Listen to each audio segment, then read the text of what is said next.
Hi, everyone. Thank you, Denise. That was such a kind intro. Thank you, Silicon Valley Forum, for having me, inviting me, and allowing me to share my voice with all of you today. So exciting.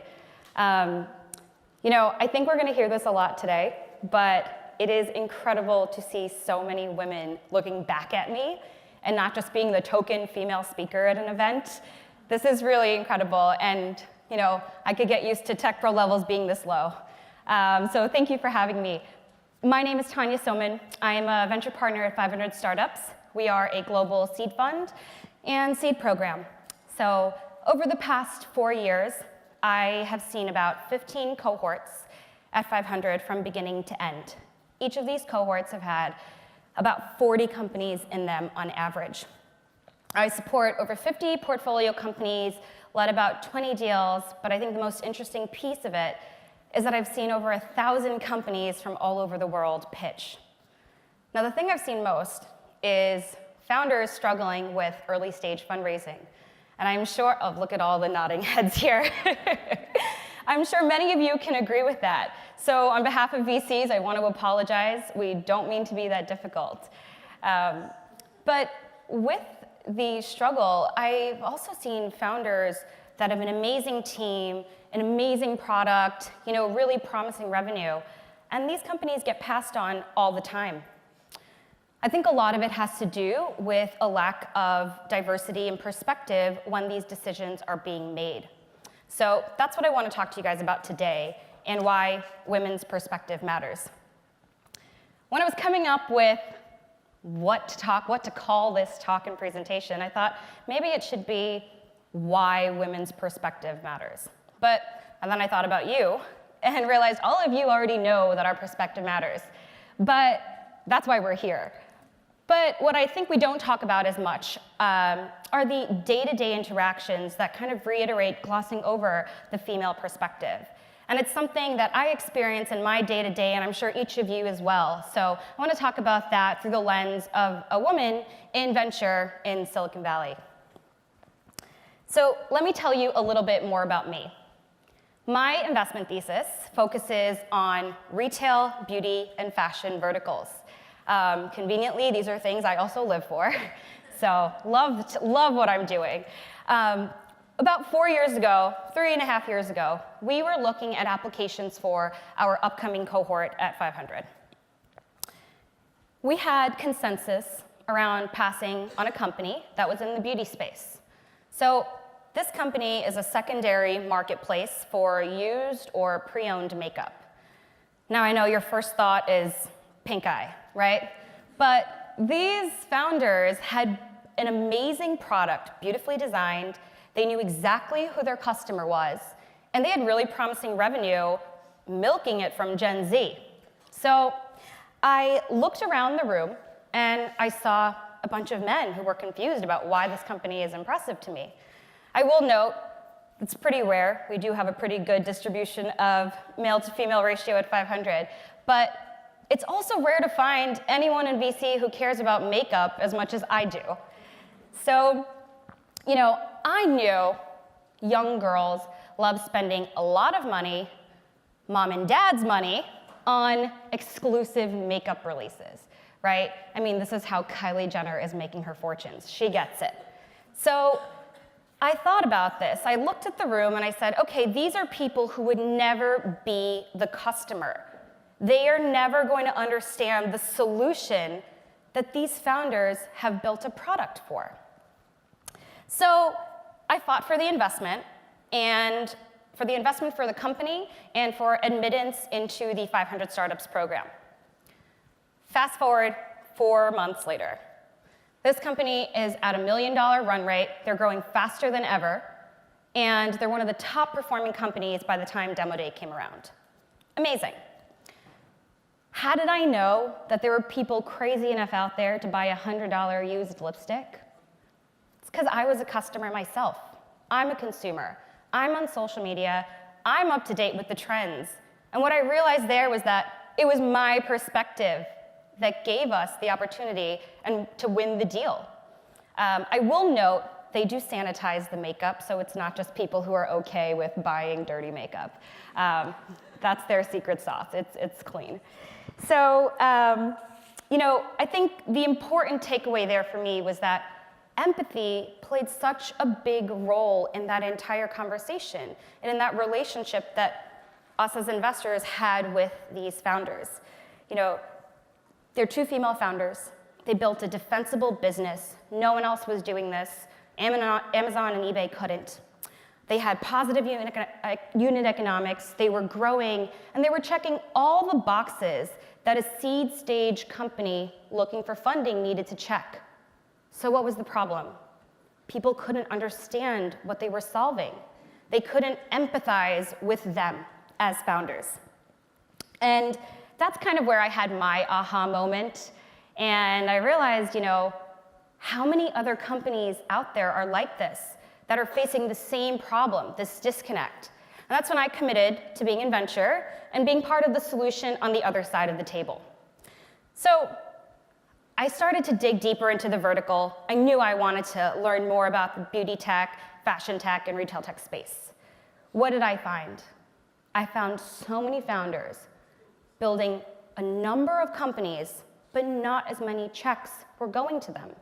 And I couldn't understand why. Let's look at some of these numbers. Last year, 2% of VC dollars went to female founders. That is from a whopping $62 billion in investment. It's a very small percentage. 4.4% of VC deals were women-founded companies. Now, the reason I point that out is because it is the highest number it's been since 2006. So, we hear about a lot of success stories, but when I was looking at the numbers, we still have such a long way to go. I wanted to find out what other issues were at the root of this problem. So I saw 8% of partners at top VC funds are women. There was the issue. Women's perspectives didn't have a seat on either side of the table, so they were missing this entirely. So investors are people, right? At the end of the day, they are hearing from founders that they can or cannot empathize with. And you want to empathize with people, or you tend to empathize with people who look like you. And there was the issue.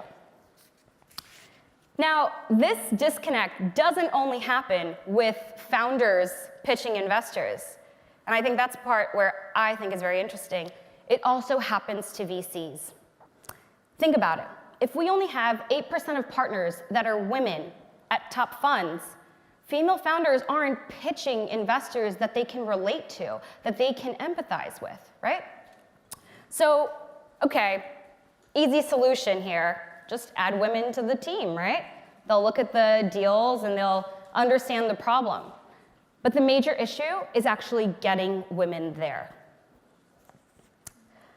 A few months back, I met with a partner at a top fund, and I was basically looking for, a little bit more insight and advice on what a career trajectory looked like in venture capital. We've all taken these meetings. You kind of have low expectations. There's no golden answer for what to do or how to talk or anything like that. So bar was pretty low. It was through a warm intro. To my surprise, this partner had a lot of advice for me. He had a lot of advice, and he was very sure about all of it. So two pieces that he shared with me really stuck with me, and I'm going to share them with you. First piece, he told me that I didn't actually want a career in VC because I probably didn't know what a real day in venture looked like. And the second piece was that I was too young to think about a career in venture. And before I could interrupt to explain myself, he told me I wasn't off by a few years, I was off by a few decades. I know, fuck that guy. Still makes me so mad. Thank you. So, I'll be honest, I was in shock. There I was, going into a meeting with a lot of respect for this person and subsequently their opinion, until I realized what their opinion was of me. It didn't matter that I went to business school, that I've been in venture for 4 years, that I've seen over 1,000 companies in a dozen countries. To him, I would never fit the mold, and he could never see someone like me in his career. And I think the main issue here is that he couldn't empathize with me. There was no connection for him to see me at the same place that he was. So the funny part to that story is he was actually only a few years older than me, so I asked him, how did you get here? Why have you made these decisions, and how did they add up? To which he told me that he was the exception. So that was a good day.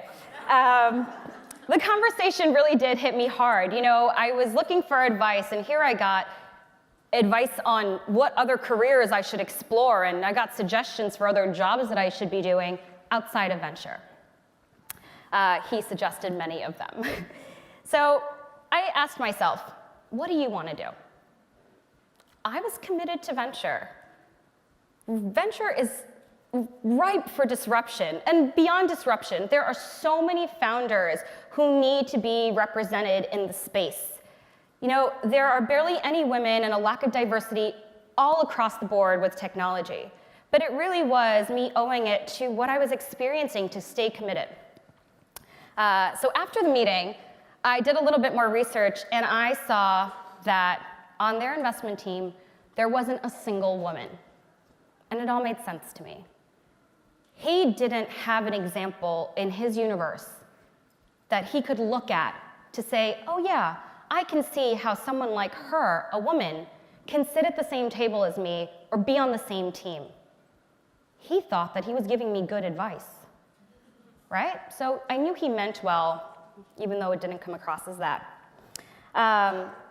He didn't have an example to empathize with someone like me. Now, I'm really glad that conversation happened, and it's not just because I got to use it as a perfect example here today, but it also reminds me that we're in 2018, and despite all of the movements that feel like they're everywhere, there is a man who still has no idea what it's like to be a woman in yet another male-dominated industry. So his words roll off my back now, and they're motivation for me to stay committed to being in venture. But it also reminds me that my perspective isn't fully there and needs to be represented, and my perspective matters. Because I'm a woman, I continue to think about this conversation, and I tried to understand what the root was in his bias. We had just met.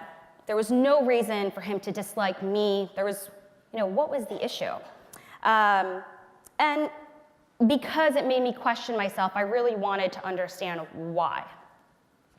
Well, I dug into it a little bit deeper. What did I find? Traditionally, VCs hire from within their own networks. They hire from their friends, from their colleagues, from college alumni. And the fact is, a lot of people don't have access to those connections. But they also say you need an operational background, or you need an engineering background. I was operational before 500, but by no means was I on a rocket ship. I'm pretty sure all the startups I worked at are dead now.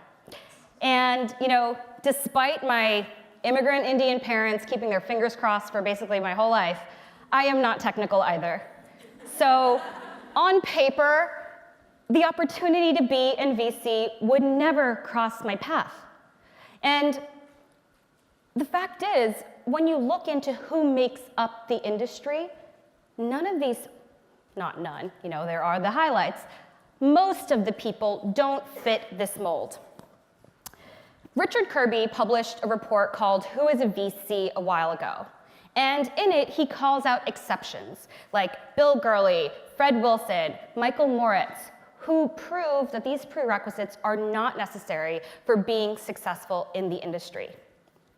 I truly believe if there was a woman on that investment team, my conversation with that partner would have gone very differently, and he would have been able to empathize with me. So why is it important? Women's perspectives are more than just about disrupting the space.